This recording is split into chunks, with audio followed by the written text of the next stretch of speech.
Jasmine Crockett claps back at JD Vance on live air with calm precision. Chamber falls silent. He called her emotional. On national television. With a smirk. Before the first question even landed, and the room packed bright waiting for blood laughed. Jasmine Crockett didn't. She didn't twitch, didn't blink. Just leaned forward. Slightly, like a pressure valve tightening. This wasn't new. What was new was him. JD Vance. A U.S. Senator? Ohio. Working class roots Yale educated mouth. The kind of man who wore humility like a costume and weaponized common sense like a club. 10 minutes ago, she sat alone in the green room. No one offered her water. No one introduced her to the other guests. She could hear laughter in the hallway. It stopped the second she walked in. This wasn't an interview. It was a setup. They called it a national conversation on civility. Translation. Let's put a black woman on camera and see how fast we can call her angry. Jasmine had seen it before, but tonight was different. Not because she was nervous, because she was done. She stood when her assistant Reese signaled. Powder blue blazer, no shimmer, no distractions. Not here, not tonight. The camera lights burned hot. JD Vance turned to her fake casual, like a game show host dressed as a senator. Our next guest, he said to the audience, is a rising Democratic Congresswoman from Texas. Young, sharp, and possibly too emotional for the job. Laughter again, soft, uneasy, like everyone knew the punchline was dangerous, but couldn't help themselves. Jasmine smiled. Barely. Good to be here, she said. Voice smooth, neutral, bulletproof. Vance grinned. Let's start simple, he said. Why do progressives today feel the need to moralize everything? Why not just govern? He wanted sound bites. She gave him silence. Then moralizing, she echoed soft. You mean standing up for people who don't get to be in rooms like this? He leaned back, confident. But passion gets in the way, doesn't it? There's more shouting than solutions. Feels like everyone's auditioning for a viral clip. Now the crowd shifted. Unsure. Half laugh, half wince. Jasmine didn't flinch. Young people, she said, especially women, especially black women, get called too much every time we show we care. You call it shouting. I call it not whispering anymore. JD Vance crossed his arms. I think you're making it about identity, he said. I'm talking about delivery. Approach. Americans want calm leadership, not lectures. She didn't blink. You can't separate identity from approach, she replied. If you grow up in a place that's overlooked, underfunded, blamed, how should you sound when you finally get the mic? Soft, comforting, palatable for people who've never had to beg for basic dignity. Now the room was silent. Not awkward, not tense. Alert. He pushed again. Well, Vance said, isn't part of leadership being able to take criticism without calling it oppression? The blow was subtle, but it was meant to bruise. Jasmine turned to him. Fully now, and in a voice that cut through the room like a quiet blade, she said, if I explain how systems push people to the edge, and your first move is to label me a victim, what does that say about how you listen? No one spoke. No one breathed. She wasn't finished. I'm not oppressed because someone disagrees with me. I'm naming a pattern. And the second I do, the conversation shifts not to if that pattern exists, but whether I'm being too sensitive. Beat. That's not discourse. That's deflection. The camera cut to JD Vance. He blinked. A woman in the audience clapped. Then another. Then half the room. JD raised a hand. Tried to wave it off. Let's keep it civil, he said. And Jasmine, calm as oxygen, answered, I am being civil. I'm just not being small. By the time she unhooked her mic, the internet was already catching fire. Reese met her in the hallway, breathless, holding her phone like it was glowing. You're trending, he said, voice tight. Jasmine didn't flinch. Already number 2 on X. Climbing fast. She glanced at the screen. Notifications stacking like falling dominoes, mentions reposts clips no longer than 15 seconds, all locked on one moment. I am being civil. I'm just not being small. They were editing it into GIFs, setting it to trap beats, overlaying it on footage of fireworks. Beyoncé concerts, Michelle Obama walking into rooms. One edit just had her sitting in that chair, calm, composed, while the words played on loop with a caption, the moment the mic turned into a gavel. She exhaled through her nose, not from pride, from instinct. They're going to twist it, she said. They already are, Reese replied, but you should see the comments. It's not just political Twitter, it's everyone. He wasn't wrong. Clips spread across platforms within the hour. Journalists live blogged the moment mid-broadcast. One influencer stitched it with a whisper. This is what it looks like when power doesn't flinch. But Jasmine wasn't celebrating. There was no post-show handshake, no producer walking in to say thanks. Just a silent assistant who nodded, told her she was clear, and vanished down the hallway. That was fine. She wasn't here for applause. The car ride back to the hotel was quiet. Muted city lights flashing against the windows as her phone kept vibrating on the seat beside her. Reese scrolled through her inbox. At least 20 interview requests, he said. MSNBC, NPR, independent podcasts, even that guy from The Viewpoint. Skip him, already did.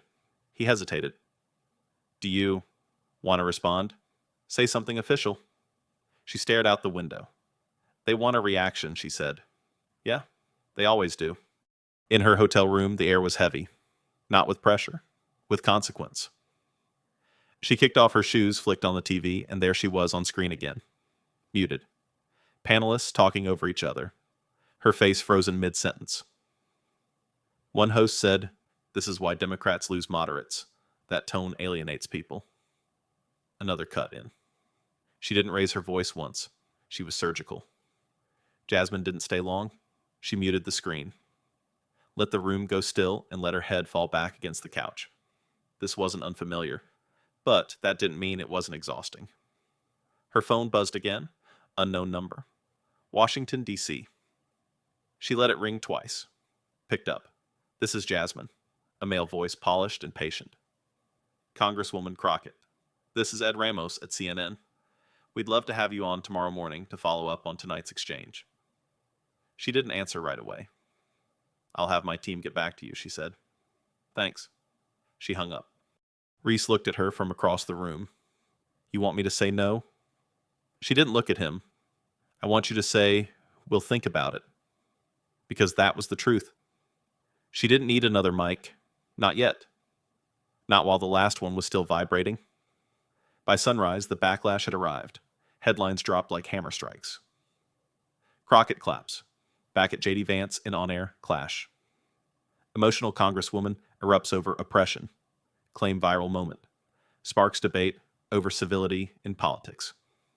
Claps back. Erupts. Emotional. The words were so predictable it felt lazy. She read them anyway. One conservative outlet ran a headline, Hillbilly Elegy Author Stands His Ground Against Angry Leftist Lawmaker. Reese walked into the room holding coffee. You're in 5 op-eds already. They're calling you everything from the new AOC to a threat to national discourse. Jasmine smirked. They always reach for the same shelves, but the part that stayed with her wasn't the headlines. It was a voicemail from a high school teacher in Tulsa. She played it twice. I showed your clip in class, the woman said. Not for politics, for posture. I told my students this is how you hold space without raising your voice. Jasmine didn't respond. She just closed her eyes. Let that land. Later that day, a senator from her own party tweeted, "We must remain civil in the public square. Passion is not an excuse for division." He didn't name her. He didn't have to. Other moderates chimed in. Both sides need to listen better. She should have let him finish. This is why bipartisanship is dying. She said nothing. Didn't subtweet. Didn't quote retweet. Didn't go live on Instagram. Instead, she called 3 local organizers in Garland, spoke to a youth group in Mesquite over Zoom, and told one 16-year-old girl, you're allowed to take up space. She stayed offline for 12 hours. It was the loudest silence she'd ever commanded. That evening back in Dallas, the sky was dark and low. She sat at her kitchen counter, reheating yesterday's coffee, while the TV hummed in the background. Another pundit said she overreacted. Another said she was measured. Someone else said it doesn't matter what she said. She won the room. But that's not what mattered to her. What mattered were the comments she couldn't forget. I've been in meetings where I was told to lower my tone. My daughter watched that clip and said, "She looks like us." You didn't raise your voice, but I heard everything. And somewhere in the flood of posts, one photo stood out. A girl, 17, Columbus, Ohio, holding a sticky note in front of a school locker, written in black Sharpie. I'm not being small. It wasn't the tweets. It wasn't the pundits. It wasn't the headlines stacked with verbs like erupts or lashes out. It was the silence in the halls of power that made Jasmine pause. Capitol Hill was never quiet. But the kind of silence that followed her now wasn't peaceful. It was curated, polished, like a cold hallway in a museum that only echoes when it disapproves of your presence. The morning after the moment Jasmine returned to Washington, and everything looked the same, but nothing felt the same. People who usually nodded didn't. Colleagues who used to stop her in elevators now stared straight ahead. Aides walked by a little faster. Reporters lingered just long enough for the click of a camera before melting back into shadow. She wasn't being frozen out. Not yet. She was being measured. And power, real power, never shows its hand in public. It waits, listens, watches you stumble, then rewrites your stumble as your design. In the Democratic caucus meeting that afternoon, a senior member of her own party cleared his throat before he spoke. I just want to remind us, he said, without making eye contact, that tone matters. The public's watching. Our responsibility isn't to win the moment, it's to win the message. No one looked at her, but they didn't have to. Jasmine sat still, hands folded, eyes forward. This was what restraint looked like. Another member chimed in. Civility isn't weakness, it's strategy. If we sound too harsh, we lose the middle. Jasmine said nothing, because what was there to say? She hadn't raised her voice. She hadn't insulted anyone. She had answered a question. Clearly. Calmly. But clarity when it comes from a woman like her sounds like thunder, even when it's whispered. After the meeting, a younger staffer caught up with her outside the chamber. My mom called me last night, he said, a little breathless. She watched the clip 3 times. She cried. Jasmine softened just slightly. What did she say?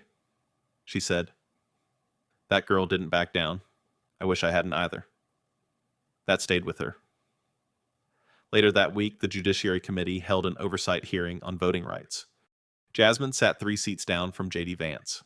He didn't look at her. He didn't need to. The air was already charged. She didn't plan to speak. But then Vance did what Vance always does. He leaned into his mic, tilted his voice to sound thoughtful, and said, "We all want more access to the ballot. But the reality is, some of these proposals go too far. They open the door to fraud. They make it too easy to vote without accountability. That's not democracy. That's chaos, wrapped in convenience." And just like that, Jasmine clicked her mic on. "Senator," she said, voice smooth, "you keep saying, too easy." Easy for who? He looked up, caught off guard. You speak as if access is a threat. But for most Americans, black, brown, disabled, rural access isn't a luxury. It's a fight. He opened his mouth, but she kept going. You call it chaos when people try to vote without standing in line for 5 hours.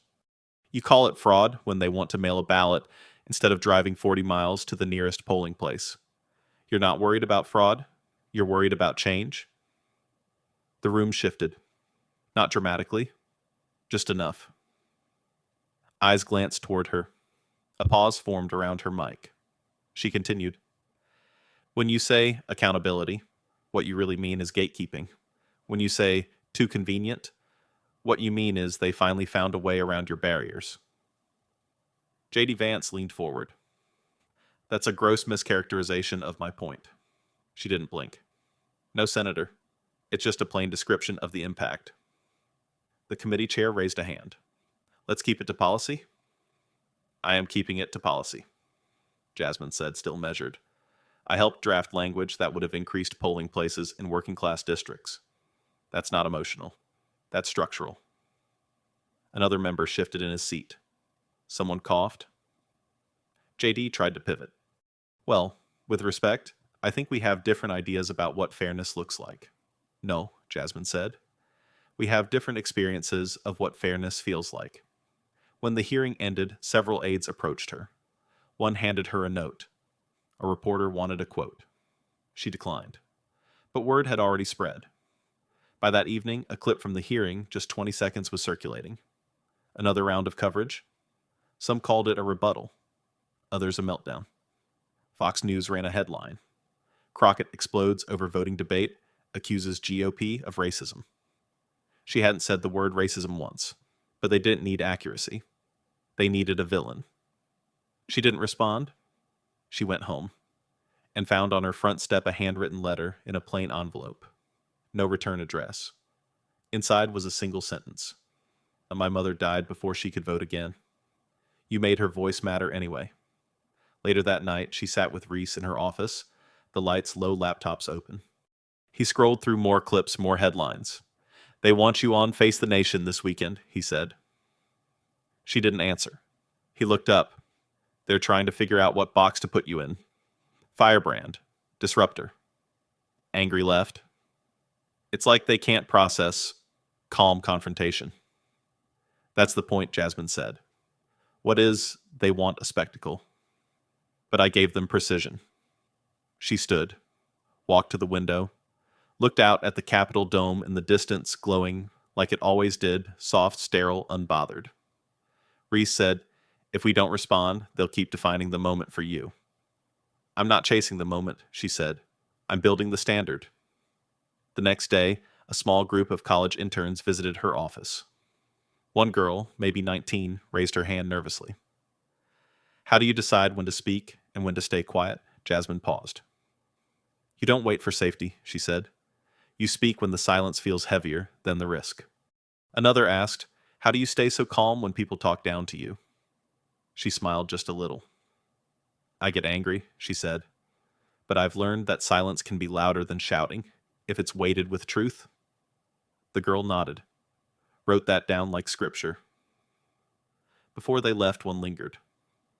I want to run for office someday, she said, eyes soft but steady. But people say I'm too intense, that I talk too much, that I care too hard. Jasmine looked at her. Keep caring, she said. That's the part they're scared of. It didn't start with an attack ad.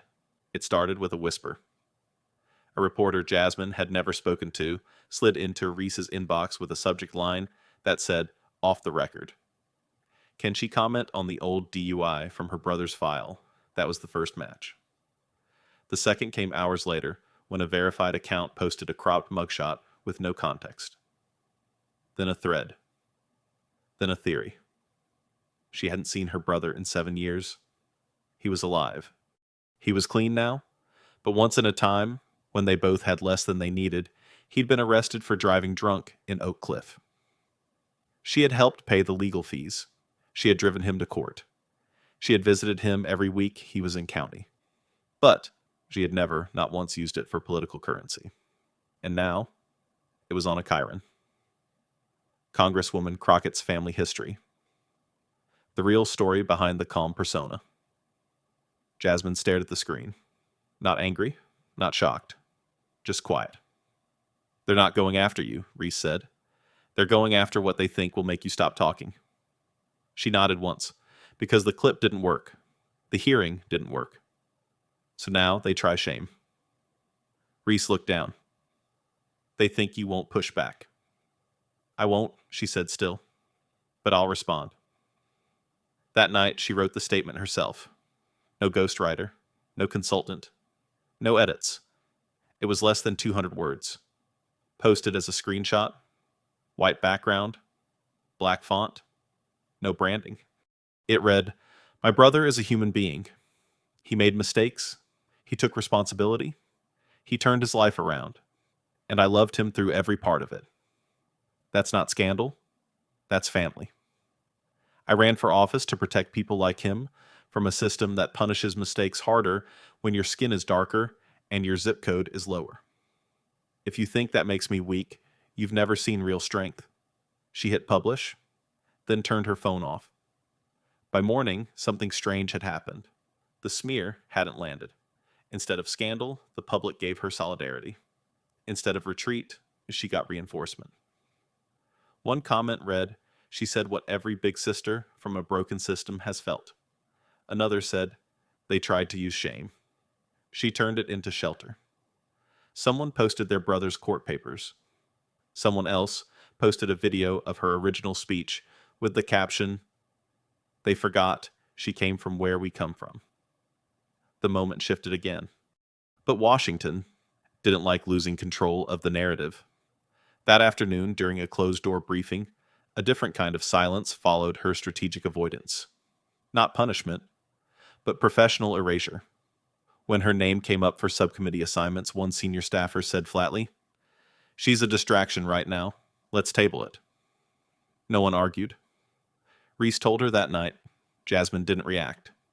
She simply said, "Of course they tabled it. They're scared I'll flip it." And still, the clips kept spreading, now paired with new audio, a speech from her 3 years earlier when she first ran for Congress. "They won't tell you the system is broken," she had said.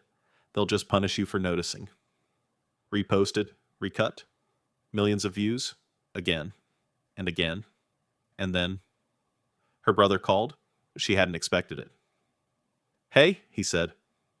Voice calm, a little hoarse. She waited. "I'm sorry," he said. "I didn't think they'd ever—" "They will always dig," she interrupted gently. "That's what scared power does." There was a pause. "I don't want to be the reason they stall you." "You're not," she said. "You're the reason I walk in there and don't shrink." Another pause. "Then I saw the clip," he said. She smiled. "Which one?" "The one where you didn't flinch." 2 days later, she stood in front of high school students in Longview. No cameras, no microphones, just folding chairs, a library with old posters, and the kind of silence that felt earned. One student raised his hand. "How do you know when you've said enough?" She thought for a moment. "You don't," she said. "You know when the silence around you starts growing teeth." Another asked, "What do you do when the hate comes from behind the curtain?" She answered, "You name it." Not loudly, just clearly. So no one can pretend it isn't there. Back in D.C., a familiar voice returned. JD Vance. This time on a podcast. He didn't mention her by name, but the implication was barbed and unmistakable.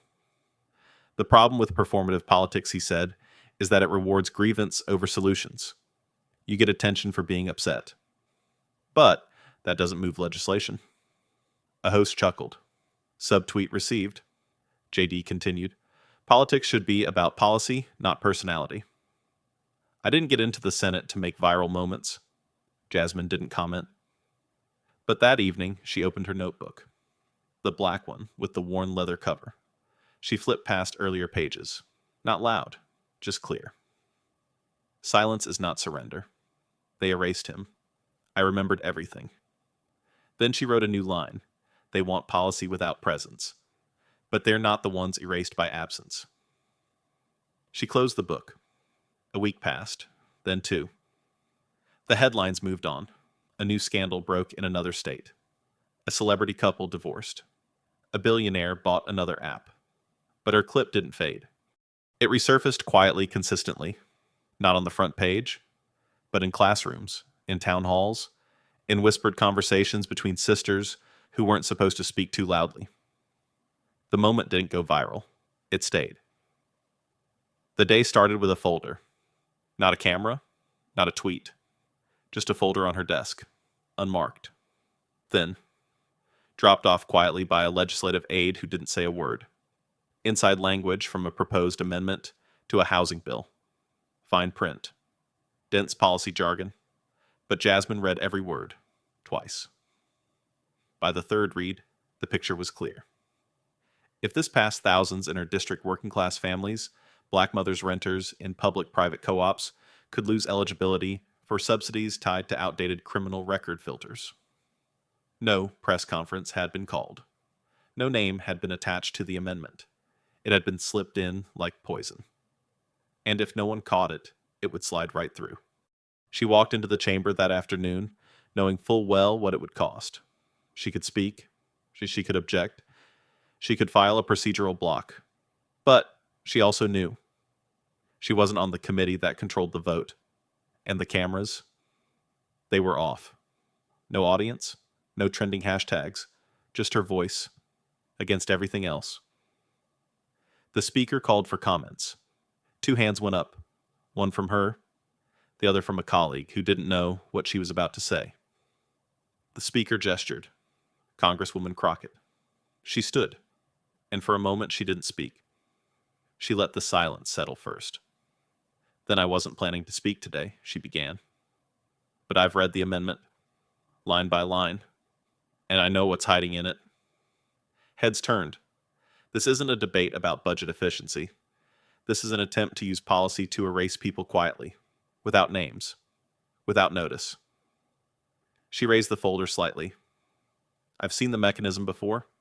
You label a neighborhood as high risk, then deny its residents assistance based on outdated racially coded language about criminality. A few shuffled in their chairs. Let me say it plainly. This is a legislative muzzle. You're trying to use paperwork to do what you can't say out loud. Now they were listening. One member interjected. With respect, Congresswoman, I don't believe intent here was discriminatory. This is standard eligibility language. She nodded once. I'm not arguing. Intent, she said. I'm naming impact. Then she stepped forward. Not toward the mic, but toward the floor itself. There's a woman in my district, Miss Terry. 2 kids. Works nights at a warehouse. Her son made a mistake when he was 19. He's clean now. He lives with her, helps pay rent. She paused. If this passes, she loses that home. Not because of her actions, but because someone like her was never meant to stay long in the first place. More shifting, but no rebuttal. Jasmine folded the folder, laid it on the podium, and said, every time you build policy around fear of who might abuse it, you end up punishing the ones who need it most. No applause, no sound bites, just stillness. And then a voice. Another representative said, I move to strike the amendment for further review. Another second, then seconded. The motion passed, quietly, no headlines, no quote cards, but the line had held. Not just the policy, the principle. That evening, Jasmine returned to her office. The hallway felt lighter, not because anything had changed, but because someone had held the door open. Reese walked in with a letter. From Garland, he said. She opened it. Inside a note from a high school student who had watched the hearing online. We're learning about how Congress works. They said we should pay attention to the big speeches, but my teacher showed us yours today. The mic wasn't even on, but you still changed something. That's what I want to do too. She folded the letter slowly and sat down. She didn't post anything that night, didn't respond to any emails. Instead, she opened her notebook again. This time she wrote just one sentence. The quiet wins matter too. Weeks later, the media cycle had moved on again. Congress had argued over debt ceilings. A senator got caught in a scandal. A celebrity endorsed someone. Someone else renounced them. But people kept sending her clips. Not just of the show. Of that moment. I'm not being small. It had been written on sticky notes, posted on lockers, pinned to cubicles, scribbled into notebooks. A silent rallying cry for those who had stayed quiet too long. Months passed, and then, on the 1-year anniversary of the show, someone created a montage footage of Jasmine on the floor, in hearings, walking silently through Capitol halls, overlaid with voices. Women, young people, community organizers, nurses, teachers. Each reading one sentence, a different one. You don't need permission to be whole. They wanted silence. She brought presence. Not loud, just clear. This wasn't just a moment. It was a mirror. I saw myself in her. She didn't shout. She didn't blink. She just answered. I'm not being small. At the end, one voice, an older woman voice, steady, said, she didn't win the room. She rewrote it. And Jasmine. She was still doing the work. Still quiet when she needed to be. Still sharp when it mattered. Still measured. Still walking into rooms where people expected her to shrink. And not doing it. Because the truth wasn't a soundbite. It was a stance.